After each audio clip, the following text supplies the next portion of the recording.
Bismillahirrahmanirrahim. Assalamualaikum warahmatullahi wabarakatuh. Innal hamdalillah ahmaduhu wa nusallim ala sayyidina Muhammad. Allahumma salli wa sallim ala sayyidina Muhammad wa ala alihi wa sahbihi ajma'in. Amma ba'du. Kaum muslimin dan kaum muslimat sidang jamaah salat subuh yang dimuliakan oleh Allah Subhanahu wa taala.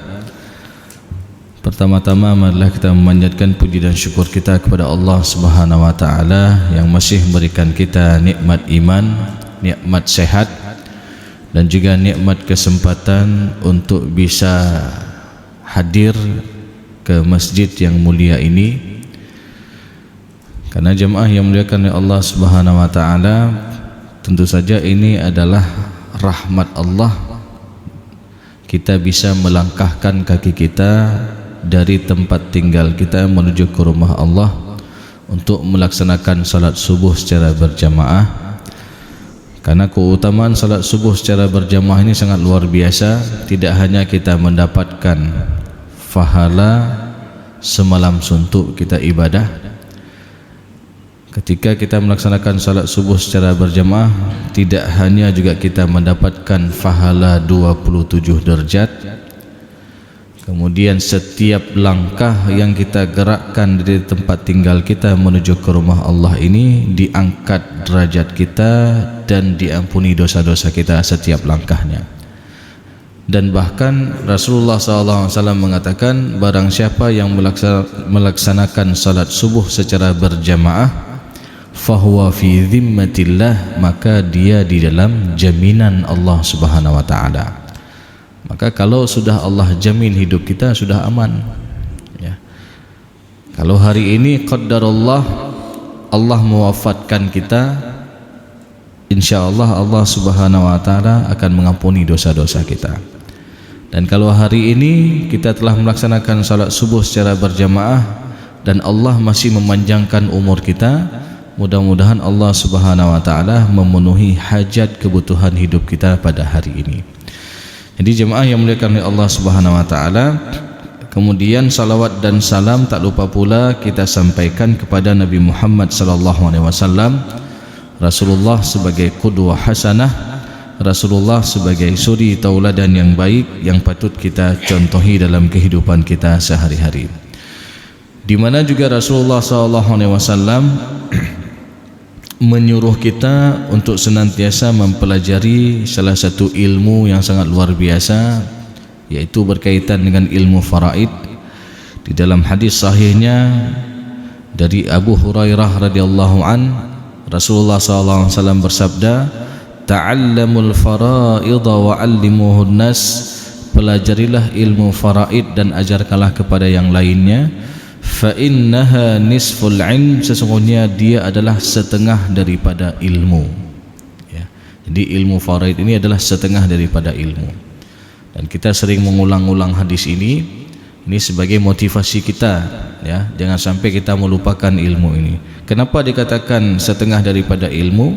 Para ulama hadis ada beberapa pandangan berkaitan dengan kalimat nisful ilmi di sini. Ada yang mengatakan makna setengah daripada ilmu di sini adalah karena ilmu ini berkaitan antara orang yang meninggal dengan orang yang hidup ya.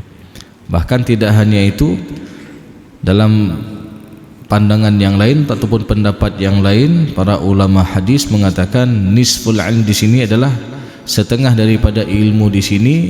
Tidak hanya kita mempelajari secara fikihnya saja, tapi juga di sana ada ilmu perhitungannya ya, ada ilmu matematika dasarnya ya.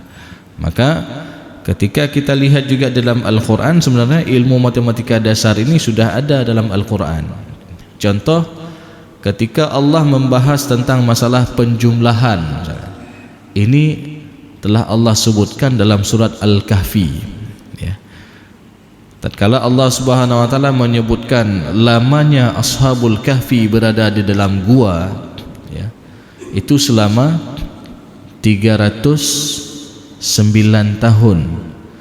Tapi redaksi dalam Al-Quran tidak langsung disebutkan 309 tahun, ya.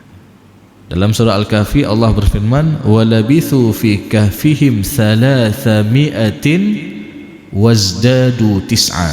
Jadi Allah menyebutkan 300 ditambah 9. Berarti ini kan penjumlahannya. Kenapa enggak Allah sebutkan langsung 309? Ya. Berarti matematika ini sudah ada, ya, dalam Al-Quran. Begitu juga berkaitan dengan masalah pengurangan, ya.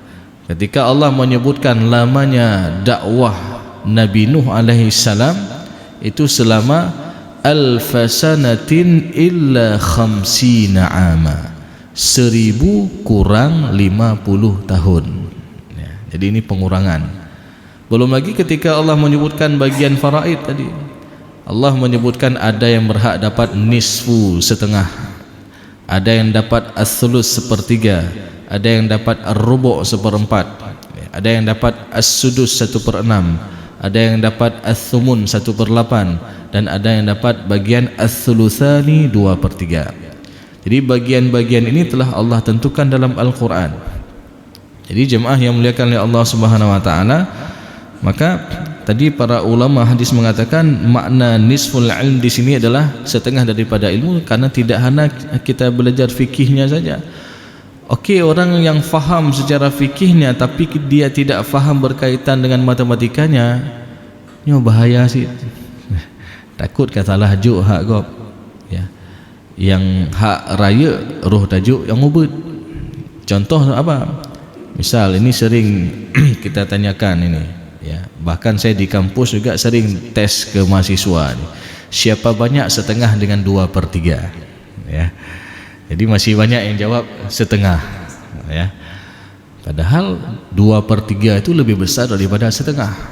Ada selisih 1/6, ya. Ini secara ilmu matematika.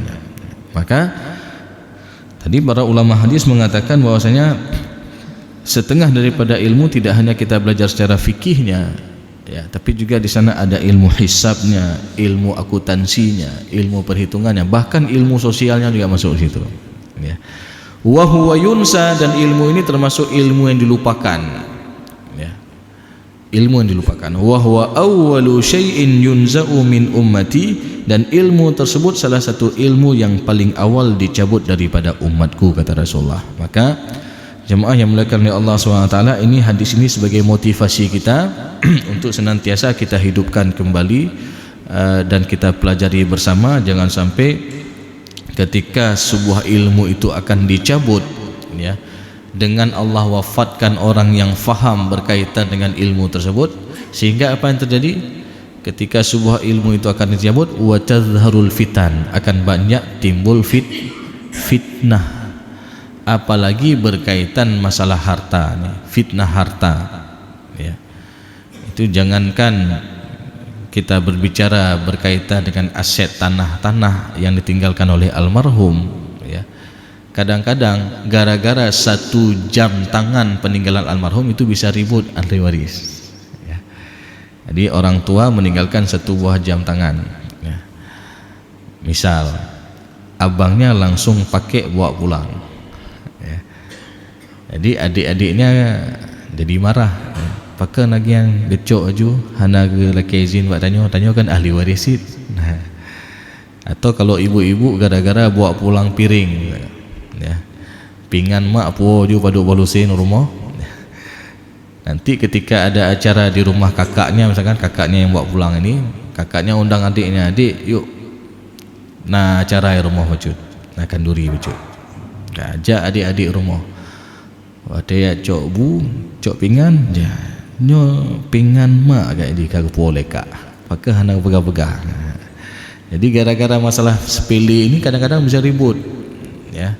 Jadi sekali lagi jemaah yang dimuliakan oleh Allah SWT, ketika kita bicara tentang masalah harta peninggalan, ya, Itu yang dimaksud di dalam fikih itu istilahnya at-tirkah, yaitu segala sesuatu yang ditinggalkan oleh almarhum dengan syarat miliknya secara sempurna, ya. Jadi segala sesuatu yang ditinggalkan oleh almarhum, ya, dengan syarat miliknya secara sempurna, walaupun barang itu barang kecil, ya. Maka pada hakikatnya seperti tadi, jam tangan itu ada hak semua ahli waris tadi. Begitu juga berkaitan dengan piring tadi, naglah, sendok dan lain sebagainya. Itu semua pada prinsipnya milik bersama di antara ahli waris. Gak ada yang boleh bawa pulang kecuali atas izin semua ahli waris. Nah, karena ketika kita bicara masalah warisan, berarti kita bicara masalah hak, dan Allah telah menentukan hak bagian masing-masing dalam Al-Quran. Namun jemaah yang muliakan ya Allah Subhanahu wa taala, dalam penerapan di masyarakat kadang-kadang banyak orang masih mengedepankan permasalahan perasaan, ya. Contoh, beberapa waktu yang lalu pernah ditanyakan kepada kami. Jadi seorang suami menikah dengan seorang istri, kemudian ada keturunan, ya. Lalu suami ini meninggal dunia. Setelah meninggal dunia, istrinya tadi, ya, menikah lagi. Nah, ketika menikah lagi dengan seorang laki-laki, ya, tapi dia secara ekonomi dia nggak mapan, nggak terlalu mapan lah, ya. Bahkan kehidupannya ini banyak dibantu oleh istrinya. Nah, jadi meninggal istri sekarang, mereka baru menikah 1 tahun. Anak-anaknya mengatakan, hana merempek, Ustaz, gimana cara merempek suami, ya? Sehari-hari yang kasih nafkah mamaknya, katanya. Ini yang pegang anak dari suami pertama, ya. Dari suami kedua ini belum ada keturunan, ya, baru sebentar menikah tadi, nggak sampai setahun meninggal istri. Nah, karena secara hak di sana ada hak suami berapa? 1/4, karena almarhumah ada anak. Ini bisa faham gambarannya, Pak? Atau kita tulis saja? Kita tulis gitu.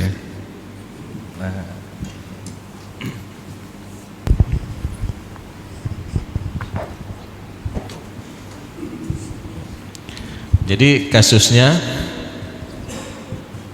suami menikah dengan seorang istri, ada beberapa orang anak di sini. Ada anak laki-laki 2 orang, anak perempuan 1 orang. Nah, meninggallah suami. Ketika meninggal suami, harta suami sudah divaraidkan. Ada hak istri sebesar 1/8, sisanya buat anak-anak, ya. Kemudian si istri ini menikah lagi dengan suami yang baru. Nah, suami yang baru ini, sebagaimana kita sebutkan tadi, dia secara ekonomi dia tidak begitu mapan. Bahkan dalam kehidupan sehari-hari, menurut pengakuan anak ini, istrinya ini yang kasih nafkah buat suami. Nah, jadi hana terus itun kawin. Belum sampai setahun meninggal istri. Nah, meninggal istri. Lalu pertanyaannya, apakah suami ini dapat harta warisan dari istrinya? Ya. Secara hak dia dapat. Ya. Berapa haknya? Suami dapat bagian 1/4 karena almarhum ada keturunan di sini. Sisanya ini 3/4 buat anak-anak. Asabah, sebagai asabah, dia mengambil sisa, ya. Lalu pertanyaannya, anak-anak ini tidak ridha kasih ke suami ini. Ustaz, mengadak lagi nya, ya. Bak si oro-oro maklun nyanjuk nafkah ke nya. Nah, jadi kamu kalau duduk mandu dengan anak-anak dengan anak-anak ini semua, untuk tidak berikan bagian kepada suami. Lalu saya mengatakan bahwasanya kalau bicara masalah nafkah nyan bab lain, sabah bab, ya. Maknanya apa? Ketika suami istri ini menikah, ya, memang kewajiban nafkah itu atas suami. Makna wajib itu bagaimana? Dalam permasalahan fikih, makna wajib itu ketika dilaksanakan dia dapat pahala, ketika tidak dilaksanakan dia berdosa, dan kalimat wajib, ya. Jadi ketika menikah, kalau dia memang mengabaikan untuk tidak menafkahi istrinya, ini berdosa, ya. Tapi ketika kita bicara masalah faraid, kita bicara masalah bab lain lagi ini, ya. Selama dia memenuhi sebab mendapatkan harta warisan, apa sebabnya? Adanya hubungan perkawinan dengan akad yang sah, ya. Adanya hubungan perkawinan dengan akad yang sah, maka dia saling mewarisi, ya. Walaupun misalkan belum sampai setahun tadi, ya. Bahkan baru 1 jam setelah akad, misal akad nikah jam 9 pagi, ya. Jam 11 ataupun jam 10-nya suami meninggal dunia. Pertanyaannya, apakah bagi istri yang baru diakad tadi dapat harta warisan dari suaminya? Dapat. Jadi semata-mata mereka menikah dengan akad yang sah, maka mereka saling mewarisi.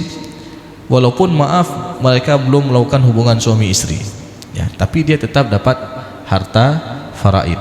Jadi semata-mata mereka melakukan akad nikah dengan akad yang sah.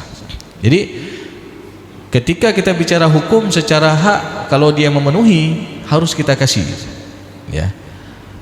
Kecuali misalkan kalau misalkan suaminya ini sudah murtad, dan baru hendak berempat nih. Ataupun misalkan suami ini yang menyebabkan kematian istrinya, dia yang membunuh istrinya, maka baru tidak ada hak lagi, ya. Sama seperti misalkan orang tua kepada anak. Beberapa waktu yang lalu memang ada sebuah pertanyaan, ada seorang anak menikah tanpa izin orang tua. Nah, jadi ulun cik tanya, Ustaz, menialu meninggal itu anak yang menikah hana izin dari lonya merempak harta warisan dari lo. Nah, ya, apakah dapat harta warisan anak yang menikah tanpa seizin orang tuanya? Lalu saya mengatakan, secara hak warisan dia dapat, ya. Karena kenapa? Karena dia masih nasab mantang anak. Yang namanya nasab itu enggak akan putus, ya. Kecuali tadi dia, kalau dia sudah murtad tadi, ya, ataupun misalkan dia yang membunuh orang tuanya, ya. Sama seperti misalkan ada anak batat sekali, misalkan batat tak, lalu sampai orang tuanya menulis surat wasiat, kalau saya meninggal nanti untuk si A ni anak ini enggak dapat harta warisan saya. Apakah berlaku wasiat seperti itu? Tidak berlaku, ya.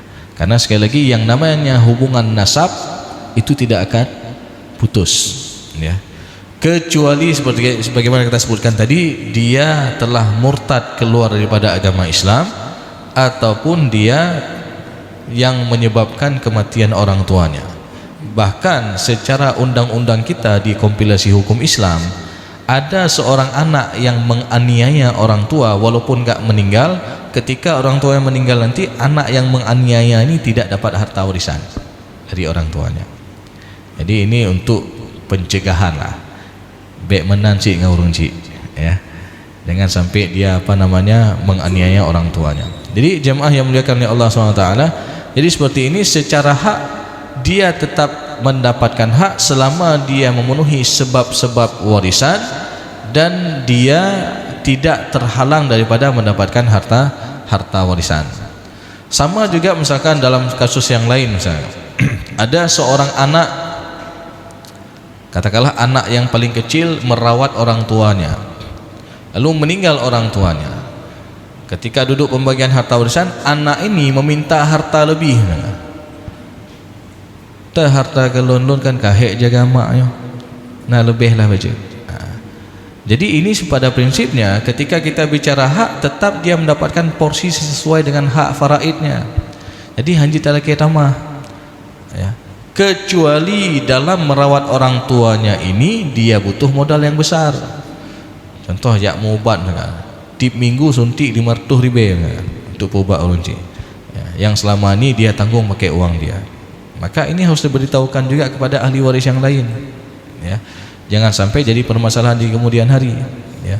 Kemudian jemaah yang muliakan ya Allah Subhanahu wa taala, tentu dalam hal ketika dia merawat dan menjaga orang tua di masa tuanya, masa orang tua, maka ini adalah salah satu keutamaan kelebihan anak tersebut, karena dia bisa birrul walidain ya, berbuat baik kepada kedua orang tuanya melebihi daripada anak-anak yang lain.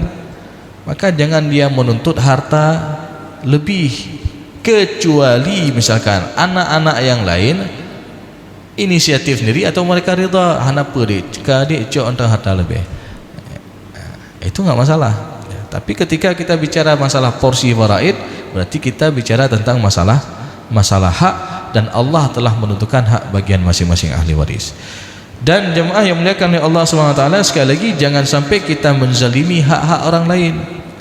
Karena sebagaimana sering kita ulang-ulang bahwasanya ketika kita menzalimi hak orang lain, itu pada prinsipnya seperti tapaju harta yang haram sih, yang bukan hak kita makan ya, yang bukan porsi kita makan.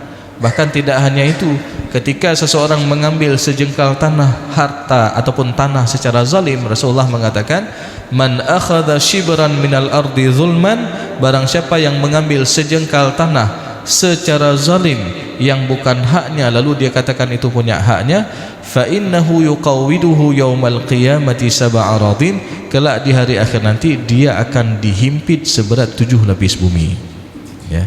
Itu baru sejengkal, apalagi sampai bermeter-meter ya. Dan ini kasus ini sering terjadi dan dihadapkan di BPN kan, kaim masalah karu-karu ya. Jadi ini sekali lagi jangan sampai kita menzalimi hak orang lain. Dan sekali lagi ketika kita menzalimi hak orang lain, tentu akan mempengaruhi terhadap amalan-amalan yang pernah kita kerjakan dulu, pahala-pahala yang sudah kita kumpulkan dulu ya. Di mana Rasulullah SAW pernah mengatakan bahwasanya al-muflisu min ummati ya'ti yaumal qiyamati bi salatin wa siyamin wa zakah. Orang yang bangkrut dari umatku di hari akhir nanti, mereka banyak bawa pahala salat, mereka banyak bawa pahala puasa, banyak bawa pahala zakat dan amal-amal yang lainnya. Maknanya apa? Ada orang yang rajin salat, rajin puasa, rajin ibadah, tetapi dia bisa menjadi orang yang rugi di hari akhir nanti. Kenapa dia bisa jadi rugi? Karena secara hablum minallah dia bagus ini, taat ibadah. Secara hablum minan nas, kata Rasulullah, qad syatama hadza wa qadhafa hadza wa akala mala hadza wa daraba hadza wa safaqa dama hadza. Dia suka buat zalim sama orang. Yang pertama, dia suka buat keributan dengan orang lain. Yang kedua, dia suka memfitnah orang lain. Yang ketiga, dia suka memakan harta orang lain. Yang keempat, dia suka memukul orang lain. Dan yang kelima, dia suka lakukan tumpah darah terhadap orang lain. Maka jemaah yang muliakan oleh Allah Subhanahu wa taala, dari 5 bentuk kezaliman yang Rasulullah sebutkan dalam hadis ini, kadang-kadang ini terjadi dalam satu masalah, yaitu pada permasalahan pembagian harta warisan. Yang pertama ribut-ribut, yang kedua saling memfitnah, yang ketiga ada di antara mereka memakan hak yang bukan haknya, yang keempat ada yang sampai pukul-pukul, dan na'udzubillah ada yang sampai tumpah darah, membunuh ya. Sehingga apa yang terjadi di hari akhir nanti, kata Rasulullah, fayu'ta hadza min hasanatihi wa hadza min hasanatihi, akan diambil pahala kebaikan orang tadi dia banyak bawa pahala salat, puasa, zakat dan sebagainya, ditransfer kepada orang yang pernah dia zalimi ya. Mungkin bukan 1-2 yang pernah dia zalimi, banyak, sampai-sampai Rasulullah mengatakan, fa in faniyat hasanatuhu qabla ayuqda ma alaih, apabila pahala-pahala kebaikan yang sudah habis, sedangkan dia dulu masih pernah buat zalim kepada orang lain lagi, maka kelak dia akan menanggung dosa orang yang pernah dia zalimi itu. Thumma turiha finnar, kemudian dia dicampakkan ke dalam api neraka Jadi sekali lagi jemaah yang muliakan oleh Allah Subhanahu wa taala, mungkin dalam posisi ini lebih bagus kita dalam keadaan dizalimi daripada kita menzalimi hak orang lain. Kenapa? Sia-sia amal ibadah kita, pada akhirnya akan berpindah pahalanya kepada orang yang pernah kita zalimi. Jadi seperti itu. Baik, mungkin kita ini ada pertanyaan, silakan. Ya.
Orang yang dituakan, ya. Baik. Jadi kalau memang ada indikasi ketika misalkan kita dianggap orang yang dituakan, duduklah.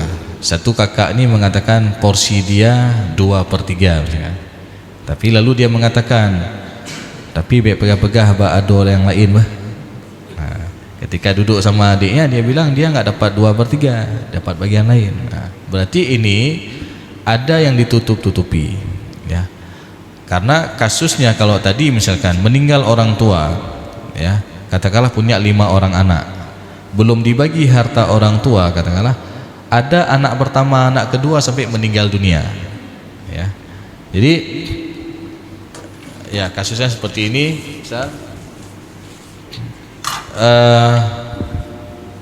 ini mayit meninggal orang tuanya, ada katakanlah 3 orang anak misalkan.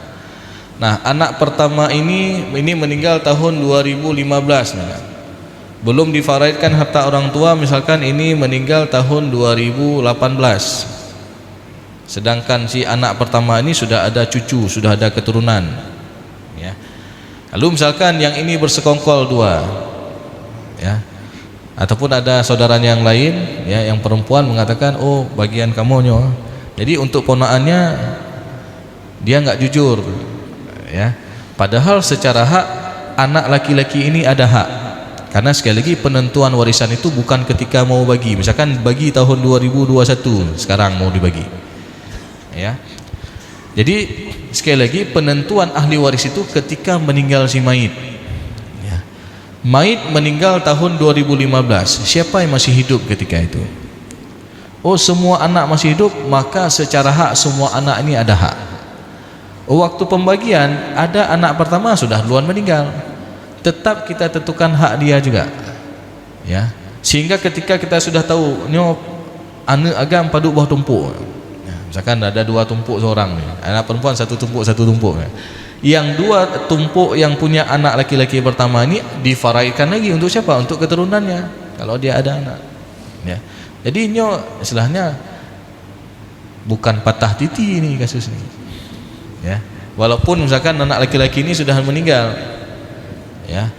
Kalau patah titi itu kebalikannya, duluan meninggal anak daripada orang tua, ya. Tapi ini duluan meninggal orang tua, tapi karena tidak dibagi, ada di antara anaknya yang meninggal dunia. Nah, dalam hal ini sebagaimana ya kita misalkan kalau orang yang dituakan, kita tetap harus menjelaskan bahwasanya secara faraid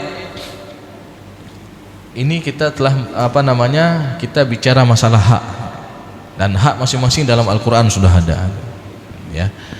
Jadi nggak boleh ada yang bohong, ya. Enggak boleh ada yang menutup-nutupi, ya. Memang ada orang-orang seperti itu. Bahkan tidak hanya itu, dia bahkan berani bersumpah lagi. Sumpahnya nahalun, padahal hak dia sudah diambil dulu, ya. Jadi ini hati-hati.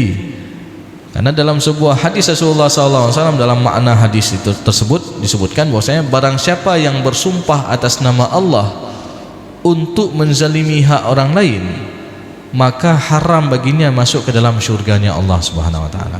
Karena kenapa? Ibabanan Allah untuk pergi zalim ke kau. Ya, dia sumpah atas nama Allah untuk buat zalim sama orang. Ya. Berarti konsekuensinya, ya, haram baginya masuk ke dalam syurganya Allah Subhanahu wa taala. Jadi dalam kasus tadi, ya, fungsi kita sebagai orang dituakan, misalkan kita mengatakan nyo bekna yang tutup, jangan ada yang tutup-tutupi, ya. Lagena juga, ya. Karena apalagi ini anak yatim kan? Ini kan anak yatim nih.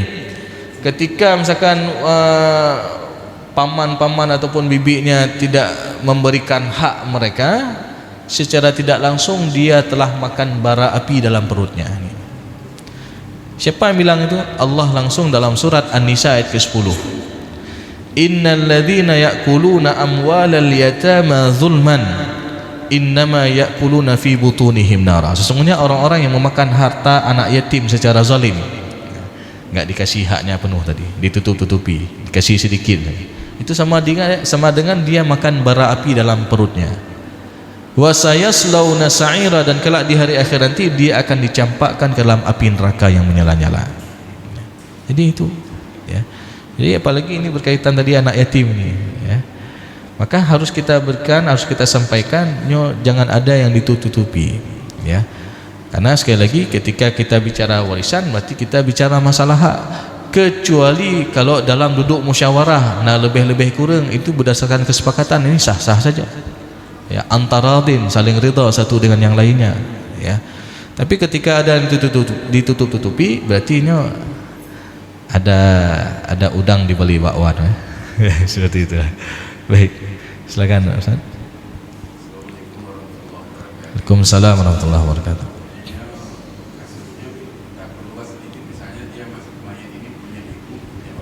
Oke, ada orang tua masih. Iya. Kemudian dia punya saudara kandung, katakanlah ada Abang ya. Ya. Ya. Jadi ini menuntaskan matematik sampai selesai. Kalau misalnya meninggalkan 100 juta, berapa hak masing-masing? Anaknya berapa orang? Anaknya seperti itulah. Seperti ini, baik. Oke. Kalau seorang meninggal dunia, ini yang meninggal suami atau istri? Katakanlah tadi yang meninggal istrinya. Istri, berarti ada suami. Baik. Nah, jadi almarhumah seorang istri meninggalkan seorang suami, ada 2 anak laki-laki, 2 anak perempuan, kemudian ayah ibunya masih ada, kemudian almarhum ada juga abang dan kakaknya ataupun saudara dan saudari kandung. Sekarang ingin kita tentukan dulu siapa yang berhak, siapa yang tidak berhak, ya. Oke. Secara umum ahli waris yang pasti mendapatkan harta warisan itu ada 6, ya. Suami atau istri, ayah ibu si mayit, anak laki-laki, anak perempuan, nyo pasti merempak, ya. Nggak mungkin nggak dapat, kecuali kalau dia sudah buat tadi murtad tadi ataupun dia yang membunuh orang tuanya, ya. Nah, sedangkan saudara dan saudari kandung, ya, si mayit, ya, abang dan kakak si mayit, ini terhalang dengan anak laki-laki almarhum, dan juga dia terhalang karena ada ayah. Oke, misalkan kalau nggak ada anak, ya, almarhum meninggalkan ayah, ibu dan saudara kandung, apakah saudara kandung dapat? Tidak. Karena kenapa? Ada ayah, ya. Juk hak ke ayah le. Nyo kan anak ayah sih, ya. Saudara dan saudari kandung almarhum kan anak ayah juga, ya. Maknanya apa? saudara kandung ini dia dapat harta warisan kalau nanti ayahnya meninggal dunia. Ya. Jadi dalam hal ini berarti ahli warisnya ada suami, kemudian ada ayah, ibu, anak laki-laki 2 orang, 2 anak perempuan. Ya. Saudara dan saudari kandung.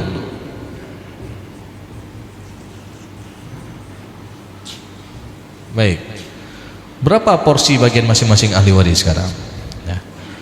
Untuk suami dia dapat bagian 1/4 karena almarhum ada keturunan.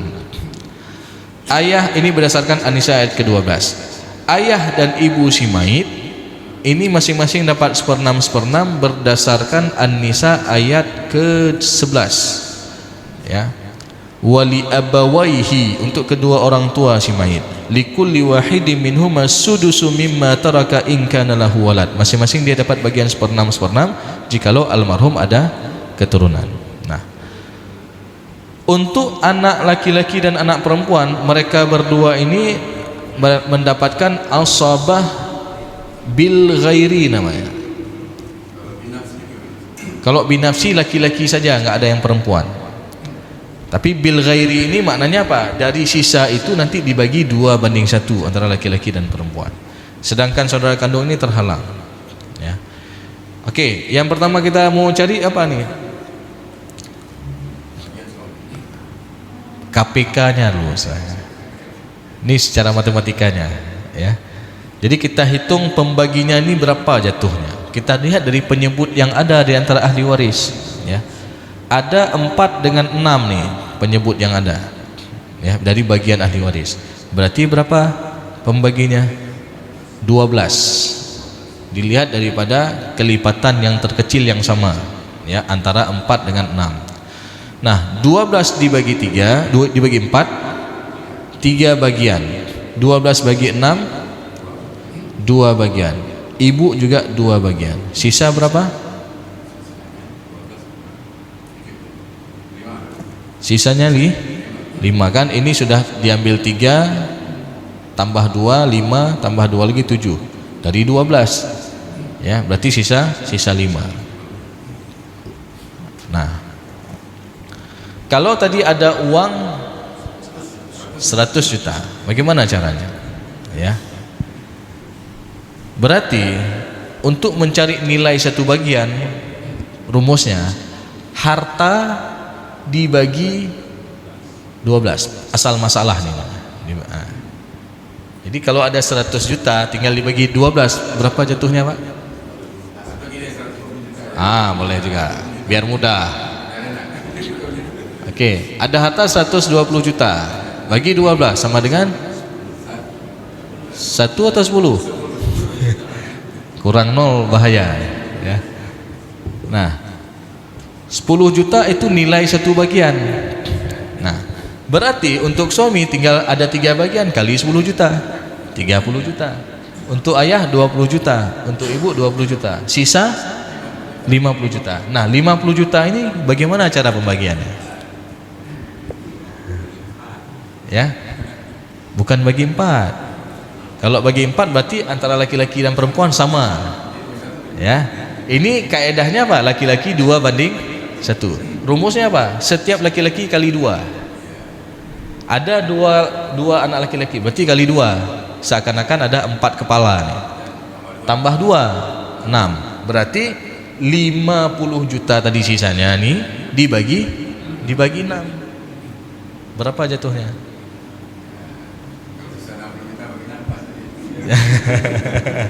Oke lah. Misal biar mudah nih. Anak perempuannya 1.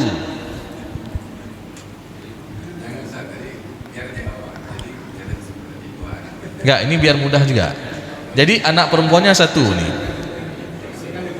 Berarti 50 juta ini dibagi berapa? Dibagi 5 kan? Laki-laki kali 2, ada 4 kepala, perempuan 1, 5.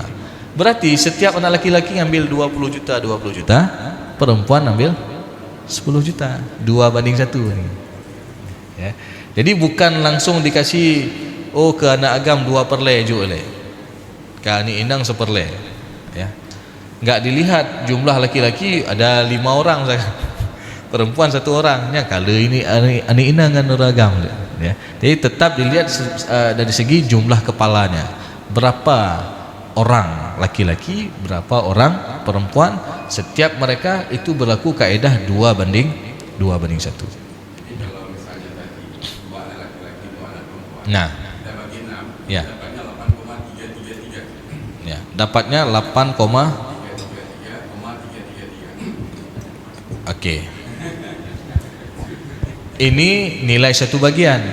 Berarti setiap anak perempuan dapat ini 8,33, ya.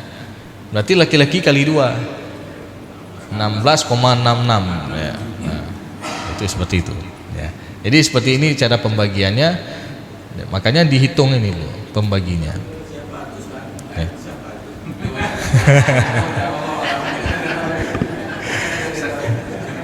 Baik, mungkin karena waktu kita yang terbatas, ya kita padai. Ada lagi Pak? Ya silakan. Hah?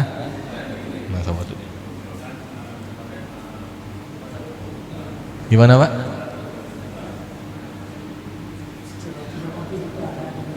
$180 juta.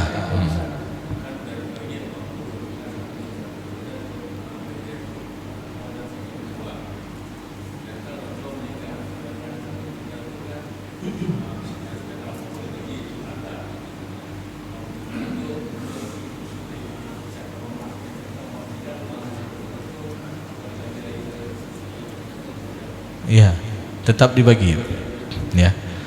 Jadi misalkan orang tua misalkan ada jual tanah misal 180 juta untuk pengobatan orang tua, ya.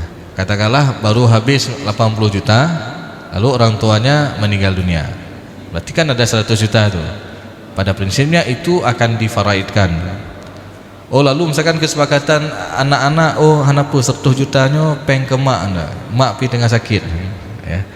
Lalu ketika dirawat mamaknya ada misalkan habis 20 juta, ya. Berarti ada tinggal 80 juta, maka itu tetap harus difaraidkan juga, ya. Jadi jangan nanti seakan-akan diambil oleh anak yang menjaga, itu nggak boleh, ya. Tetap itu harus difaraidkan seperti itu. Baik.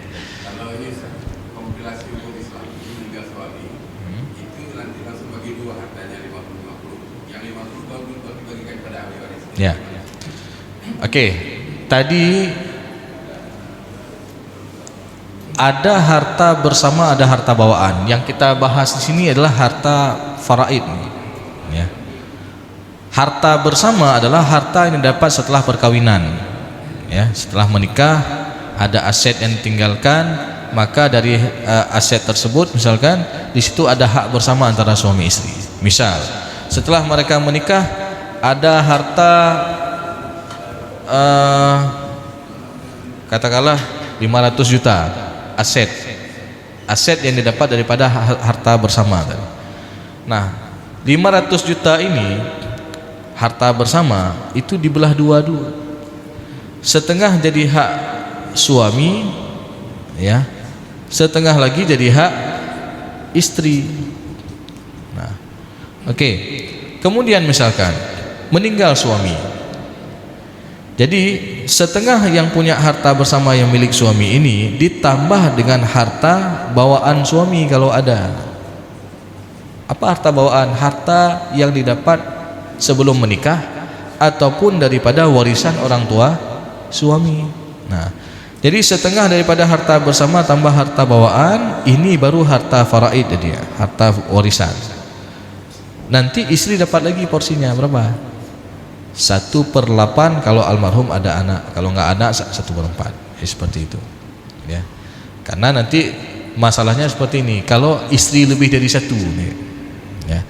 Kalau istri lebih dari satu, ya kan, secara faraid kan dibagi sama. Kalau ada 2 orang istri, ada keturunan, berarti dari harta warisan suaminya ini untuk hak porsi istri 1/8 dibagi 2, ya. Kadang-kadang kan istri yang tua marah, Ustaz mangak dat perumah muda baru situn makawin porsi sama dengan lun. Nah, maka secara faraid sama, tapi yang beda dari segi harta bersama. Ya, katakanlah istri pertama sudah 30 tahun lebih misalkan, ya, istri kedua baru 5 tahun misalkan. Maka dari segi harta bersama yang telah dikumpulkan ini pasti ada perbedaan. Ya. Jadi dipilah dulu mana harta bersama. Karena tadi sebagaimana kita sebutkan, harta bersama itu adalah harta yang dapat setelah perkawinan. Walaupun istrinya sebagai ibu rumah tangga.